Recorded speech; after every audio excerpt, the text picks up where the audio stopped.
Are doing very well. Last video में हम लोगों ने डोजेज फॉर्म को डिस्कस किया था and from here we are going to discuss the need of dosage form.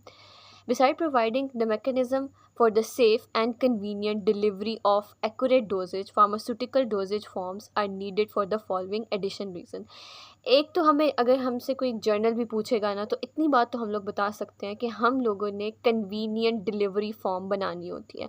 ये हम डे 1 से फार्मेसी के फार्मडी के यही बातें सुन रहे हैं कि we want a convenient delivery system और द फॉर्म ताकि पेशेंट को लेने में आसानी हो. इमरजेंसी में है तो आईवी दे रहे हैं, होश में नहीं है तो आईवी दे रहे हैं, और अगर होश में है तो वी हैव द टैबलेट्स, बच्चा है तो सिरप. कन्वीनियंट का हमें पता है, डोजेज फॉर्म वहाँ पे काम आती है. But beside this we have other additional reasons जिसकी वजह से हम लोग डोजेज फॉर्म की तरफ जाते हैं. To provide drug product that bypass the first pass metabolism, topical dosage form, injection. अच्छा, अब एक तो ये चीज़ हो गई कि हम लोग चाहते हैं कि हमारा drug product first pass metabolism को बाईपास कर दे.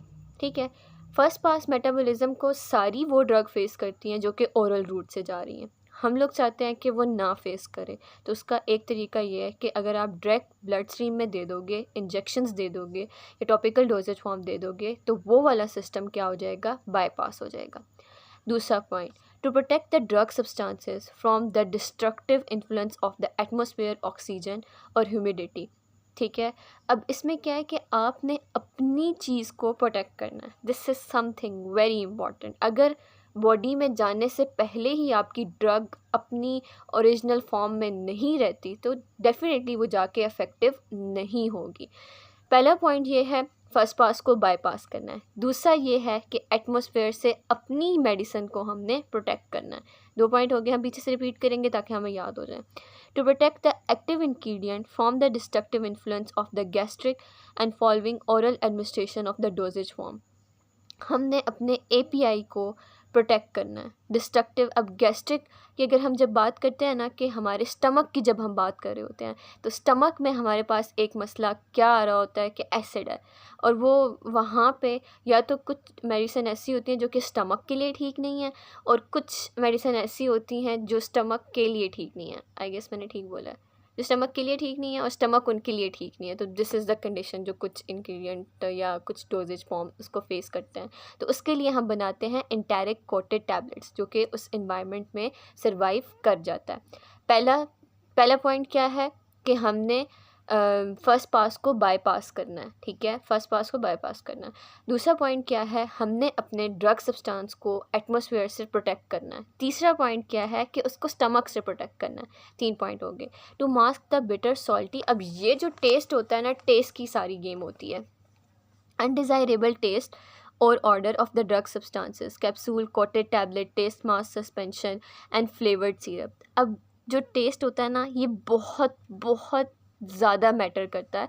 बिकॉज अगर टेस्ट बुरा होगा ना, आप एक दफ़ा ले लोगे, आप दूसरी दफ़ा ले लोगे, तीसरी दफ़ा लेते हुए आपको मुश्किल होगी बिकॉज आप नहीं कड़वा टेस्ट बर्दाश्त कर सकते. This is something very common या फिर एक अंडरस्टैंडेबल सी बात है.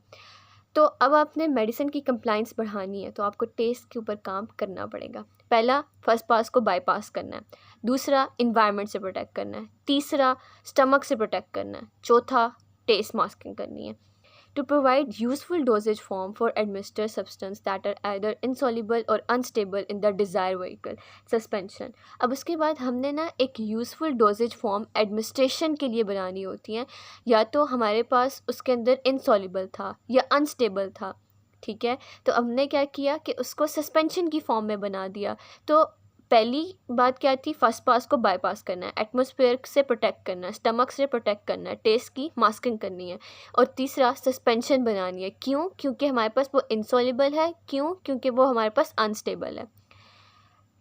छठा point, to provide rate control drug action, various control release tablet. तो अगर हम चाहते हैं कि हम रेट को कंट्रोल करें तो then we have this 6 point. तो हम 6 पॉइंट कर चुके हैं. अब कंट्रोल रिलीज टैबलेट को हम वैसे भी डिस्कस कर चुके हैं, लेकिन ये मॉडिफाइड रिलीज़ होता है.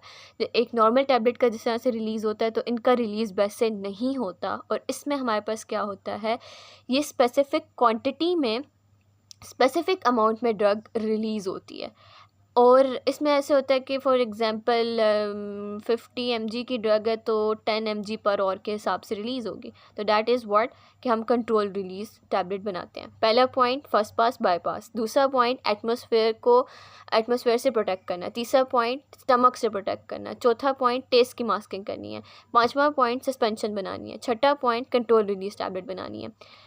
सेवेंथ पॉइंट क्या है? To provide drug product that are stable, effective and safe for consumption under specific suitable storage conditions, powder for reconstitution. अब हमने क्या करना है कि वो ड्रग प्रोडक्ट बनाने होते हैं जो कि स्टेबल, इफेक्टिव और सेफ़ होते हैं, ताकि हम स्पेसिफिक कंडीशंस में उनको स्टोर कर सकें, जैसे पाउडर फॉर रिकन्स्टिट्यूशन। अब ये चीज़ होती है कि ना, अगर हम सस्पेंशन उसकी बना के रख देते हैं या उनको बना के पेशेंट को देते हैं, तो लिक्विड इज़ द समथिंग जिसमें माइक्रोबियल कंटेमिनेशन के चांसेस बहुत ज़्यादा होते हैं, तो हम उसको पाउडर फॉर्म में देते हैं और हम उसको कहते हैं कि आप इसमें पानी डाल के बना लें, and within a week और 8 to 10 days आपने उसको यूज़ करना होता है। उसके बाद वो प्रोडक्ट डिग्रेड होना शुरू हो जाता है, ठीक है। अच्छा, अब हमने 7 पॉइंट कवर कर लिया, पीछे से रिवाइज़ करना और मुश्किल होता जा रहा है। पहला फर्स्ट पास बाईपास, एटमॉस्फेयर से प्रोटेक्शन, स्टमक से प्रोटेक्शन, टेस्ट की मास्किंग, उसके बाद सस्पेंशन पड़ा था और कंट्रोल रिलीज़ का पड़ा था, और उसके बाद लास्ट पॉइंट अभी जो हमने पढ़ा है वो कौन सा है? हमने अब वो करनी है powder for reconstitution, storage conditions का ख्याल रखना है। 8 पॉइंट क्या है? To provide optimal drug action from topical administration side, cream, transdermal patches. अगर हम लोगों ने ना अपनी ड्रग को ऑप्टिमल उसका ड्रग एक्शन बनाना है, ठीक है, कि वो टॉपिकल साइड से जा रही है तो वो मतलब उसका इफेक्ट वहाँ से जनरेट होना चाहिए। It include the ointment and the ophthalmic और ईयर और नेज़ल प्रिपरेशन सारी इसके अंदर आ जाती हैं, ठीक है। ये एक डोजेज फॉर्म थी, आसान थी, इसके साथ पिछले वाले रिवाइज नहीं करते, अगले के साथ करेंगे। To provide safe, specific and local drug delivery, rectal या विजाइनल स्पोस्ट्री। अगर हम चाहते हैं कि सेफ़ भी हो, स्पेसिफिक भी हो और लोकल ड्रग डिलीवरी हो, तो उसके लिए हम फिर रेक्टल या विजाइनल स्पोस्ट्री की तरफ जाते हैं, ठीक है, तो उनका इफेक्ट लोकल ही होगा। जैसे रेक्टल में वो कॉन्स्टिपेशन को ट्रीट करने के लिए स्पोस्ट्रीज यूज़ होती हैं, तो लोकल इफेक्ट है। और इसमें फिर ये होता है कि जो फर्स्ट पास मेटाबॉलिज्म होता है, जो फर्स्ट पास प्रोसेस होता है, उसको भी ये बाईपास कर लेते हैं। ओके, हमने स्टार्ट किया था फर्स्ट पास को बाईपास करना था, एटमॉस्फेयर से प्रोटेक्ट करना था, ठीक है, और फिर स्टमक से प्रोटेक्ट करना था, टेस्ट की मास्किंग करनी थी। उसके बाद कंट्रोल रिलीज टैबलेट पढ़ी हमने, सीक्वेंस ख़राब नहीं करनी, सही बता रही हूँ मैं। उसके बाद स्टोरेज कंडीशंस का पढ़ा, जिसमें पाउडर फॉर वो था रिकन्स्टिट्यूशन था। फिर उसके बाद नेक्स्ट पॉइंट हमने ये किया कि ट्रांसडर्मल की डिलीवरी पड़ी। उसके बाद फिर हमने जो है वो ये देखा कि हम लोग लोकल स्पेसिफिक एक्शन के लिए भी अपनी ड्रग तैयार कर सकते हैं। अगर हम लोग चाहते हैं कि स्टीराइल, क्लियर और particulate free liquid doses form substance की बने, इसमें इंजेक्शंस आ जाते हैं और ड्रॉप्स आ जाते हैं, दैट इज़ समथिंग सिंपल, ठीक है। वो स्टीराइल होंगे ही ना, होंगे नहीं मतलब होंगे ही, दैट इज़ समथिंग कि वी वांट कि वो हों। अब वो ना हो तो that is something different, but इनका जो है वो स्टीराइल होना, क्लियर होना, पार्टिकुलेट फ्री होना बहुत ज़्यादा ज़रूरी होता है। नेक्स्ट पॉइंट है to target the drug at the desire site of the action, ठीक है। जैसे अब इन्होंने बताया हुआ है कि हमने उसको डिज़ाइन ऐसे करना है, the target drug at the desire site of action, कि वो वहाँ जाके ही हमारे पास क्या करे, अपना इफ़ेक्ट शो करे, कि हम टारगेट ड्रग का, जैसे हम बहुत सी दवाइयाँ लेते हैं और उनकी टारगेट साइट वो नहीं होती जिससे हम ले रहे होते, ठीक है, क्योंकि उसका लोकल इफेक्ट नहीं है, हमें पता है सिस्टमिक इफेक्ट आएगा, तो ये वाला पॉइंट भी इसके अंदर आ जाता है। To achieve rapid onset of the action through the inhalation therapy. अब जैसे समवट हम लोग इसको आई डोंट नो कि लोकल इफेक्ट कह सकते हैं या नहीं, लेकिन इसमें हम लोग क्या कर रहे होते हैं कि रैपिड ऑनसेट ऑफ एक्शन लेना चाह रहे हैं। जैसे अब इनहेलेंट्स वगैरह होते हैं, तो अब हम लोग उनको इनहेलेशन से ही लेंगे, तो we are going to get the effect more quickly and easily. Then we have the pre-formulation studies, इसको हम बाद में डिस्कस करेंगे, अभी तक के लिए इतना काफ़ी है।